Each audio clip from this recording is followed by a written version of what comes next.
Mais on viendra pas, Sandrine. On peut s'allier de temps en temps, si tu veux. Mhm. On peut faire société ensemble, aller à un Mhm. festival ensemble. Mais après, on rentre chez nous, quoi. Tu vas avec ton Ouais. homme déconstruit et tu nous laisses tranquille. Ça faisait longtemps que je ne vous avais pas proposé un extrait d'interview. Et donc, j'en profite pour partager avec vous un de mes petits secrets, une de mes petites techniques. C'est que, en fait, quand je donne une interview, je demande à la personne qui a le podcast de bien vouloir partager avec moi les vidéos pour que je puisse l'utiliser dans ma propre création de contenu. Donc c'est quelque chose que je vous encourage à faire. Vous allez décupler votre capacité à produire du contenu quand vous êtes capable de faire d'une pierre plusieurs coups. Et donc, quand je donne une interview, je m'assure de temps en temps de créer des petits morceaux qui vont pouvoir être amusants, qui vont pouvoir être intéressants, et qui me permettent de surfer sur l'actualité ou de surfer sur les personnalités, et donc d'espérer faire un peu plus de vues. Vous le voyez, dans cet atelier, on est transparent, on se dit tout, parce que mon objectif, vous le savez, c'est que vous vous appropriez un maximum d'outils pour pouvoir partager vos idées, vos projets, vos compétences plus efficacement, et qu'on construise ensemble un écosystème propice au succès. Assez parlé, je vous laisse avec l'extrait que j'ai sélectionné pour vous. Tout ce que tu me dis, je remarque cette envie, alors non pas forcément de tout contrôler, mais plutôt vraiment qu'il y ait presque une force qui te pousse à de plus en plus être autonome, du coup. Ouais, c'est ça, c'est vraiment c'est l'arbitraire. Vraiment mon fil rouge, moi, c'est d'échapper à l'arbitraire. Ouais. C'est que ce soit pas possible qu'à un moment quelqu'un me dise, voilà, maintenant tu rends les clés, tu t'en vas, maintenant tu rends ton tablier, tu t'en Mhm. vas, maintenant on arrête la fête, etc. En fait, quand on a une passion, on a envie de pouvoir la parcourir jusqu'au bout. Ouais. Moi, c'était ça les peurs que j'avais quand j'étais chercheur à l'université. C'était un jour, t'auras plus d'élèves en face de toi parce que t'auras peut-être pas le poste pour être professeur. Un jour, tu pourras plus être dans ton bureau à faire de la recherche parce que t'auras plus de salaire pour le faire. Et Mhm. donc, avoir été capable de continuer à donner cours sur YouTube, de continuer à pouvoir chercher parce que je me finance moi-même, c'est vraiment ça l'objectif. Mhm. C'est qu'on me dise pas, non, tu travailles plus sur ce que t'aimes parce qu'on ne paye plus Mhm. pouvoir le faire. Et donc, dans tous les domaines de ma vie, c'est ça. J'ai envie que personne puisse m'arrêter de faire ce que je trouve juste et utile.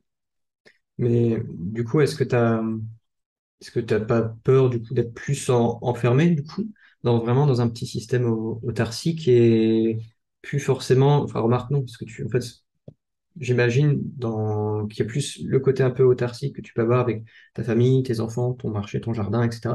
Mais toujours cette envie de transmettre mais de transmettre la capacité de vivre un petit peu ce que tu vis.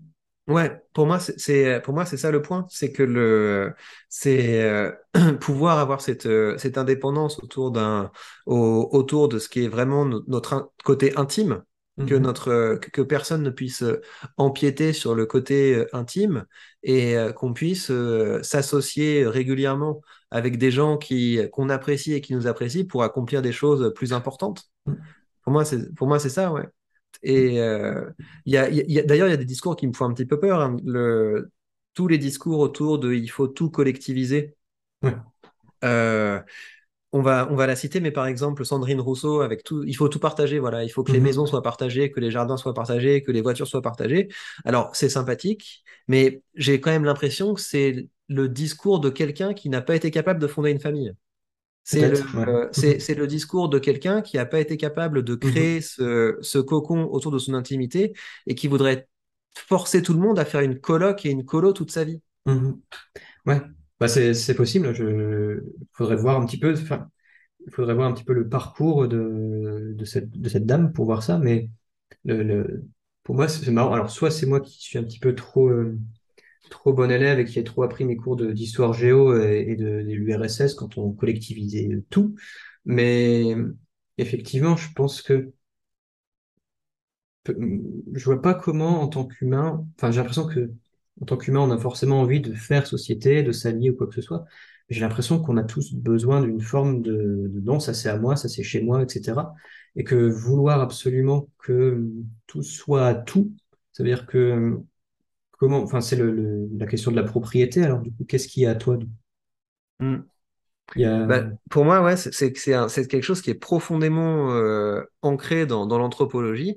Les gens ont toujours voulu avoir un petit territoire, une petite terre, Mm. une petite clôture autour, pas forcément une muraille, quoi, mais Mm. juste signifier, bah voilà, ça c'est à moi, et puis des fois vous venez chez Ouais. moi, on s'entend, je vous invite à dîner, Mhm. etc. Et je pense que c'est vraiment très important pour un humain d'avoir cette sphère intime. Et Mhm. je pense qu'il y a des gens qui n'ont pas réussi à la construire Ouais. et qui n'ont pas grandi Mhm. et qui sont pas devenus autonomes. Mm. Et au bout d'un moment, bah voilà, il y a un âge où ils veulent faire une soirée, et puis il y a leurs copains qui leur disent, mais non, mais moi je suis avec les enfants, etc. Mhm. Et Sandrine Rousseau a envie de forcer les autres à venir à sa soirée, mais on viendra pas, Sandrine.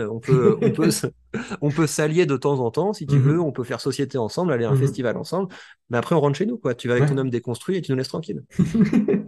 Mais ouais, c'est peut-être ça, hein. Peut-être qu'il y a des formes de frustration chez certaines personnes qui veulent à tout prix que les gens soient comme eux.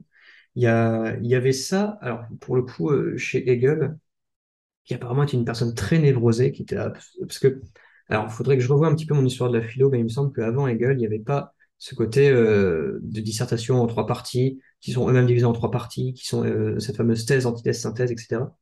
Et il me semble que Hegel était extrêmement névrosé et que du coup, il a voulu asseoir, alors, s'il y a des historiens de la philo qui écoutent, ça m'étonnerait, mais on ne sait jamais. Et peut-être qu'ils vont dire que j'ai n'importe quoi. Mais il me semble qu'il a voulu imposer en fait une forme de névrose dans l'académie philosophique. Du coup. Et il y a plein de personnes qui ont du pouvoir comme ça, qui du coup ont leurs propres problèmes psychologiques, le transmettent et imposent un petit peu aux autres euh, comment dire, d'embrasser leurs propres problèmes. C'est Et très onfrésien ce que tu nous dis. oui, c'est vrai. C'est le grand délire d'Onfray de relire les grands auteurs à travers Ouais. leur psychologie Ah oui, complètement. et leur Mais vie. c'est pour ça, peut-être que je dis n'importe quoi.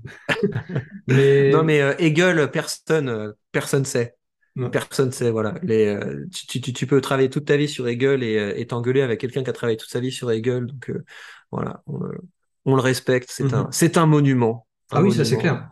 L'un n'empêche pas imperçable. l'autre. Mais du coup, tu penses pas du coup que alors, en dehors de la philo, vraiment que chaque entreprise que quelqu'un fait, pas forcément un business ou quoi que ce soit, mais n'est pas un peu le reflet de son existence. Si, indéniablement. Ouais, Indéniablement. Et c'est pour ça que je me méfie des systèmes. ouais, C'est pour ça que je me méfie des systèmes, des grandes théories du monde et des idéologies, parce que ouais, je considère que les humains sont quand même assez uniques. On est mhm, des animaux, évidemment, et on se raconte beaucoup de choses sur notre unicité, mais il y a quand même quelque chose qui fait on a une histoire, on a un terreau, on a un mhm, parcours, on a une alchimie de valeurs, etc. Et moins on essaie de plaquer ça pour essayer de forcer les gens à rentrer dedans, mieux c'est. Et mhm, c'est très bien que les gens aient des sensibilités différentes, c'est ça qui rend le monde riche. mhm, Et donc, quand on est capable de passer de la confrontation à la conversation, les deux s'enrichissent. mhm. Ah, et donc, faut y aller mollo, je pense, avec les systèmes, avec les projets pour le monde. Voilà, dans le podcast qui sortira dans quelques semaines, vous verrez que nous avons abordé beaucoup d'autres sujets, le sens de la vie, ma vision de l'avenir, tout un tas de sujets qui, je l'espère, vous intéresseront. Je partagerai le podcast quand il sortira. Je pense que le plus simple, si vous voulez suivre mon actualité, c'est de rejoindre ma conversation Telegram. Vous avez le lien sous cette vidéo. Donc ma conversation Telegram, c'est des petits podcasts où je partage avec vous ma stratégie de contenu, où je partage avec vous les questions que je me pose dans mon parcours d'entrepreneur. Donc c'est vraiment quelque chose d'appliqué qui vous concerne si vous souhaitez vivre de vos idées, si vous souhaitez vivre des compétences et des connaissances que vous partagez. Et l'autre ressource que je voudrais partager avec vous, c'est que vous avez sous cette vidéo le lien vers mon cercle des orateurs. Demain, samedi, j'envoie un article où il va être question d'exercice de rhétorique et on va faire un exercice de rhétorique ensemble dans cet article. C'est des articles que j'envoie seulement une fois par mois. Si vous le loupez, il n'y a pas de rattrapage, il faudra attendre l'article suivant. Donc si ça vous dit, vous vous inscrivez avec le lien que vous allez trouver sous cette vidéo. Prenez bien soin de vous et on se retrouve très vite pour de prochains contenus.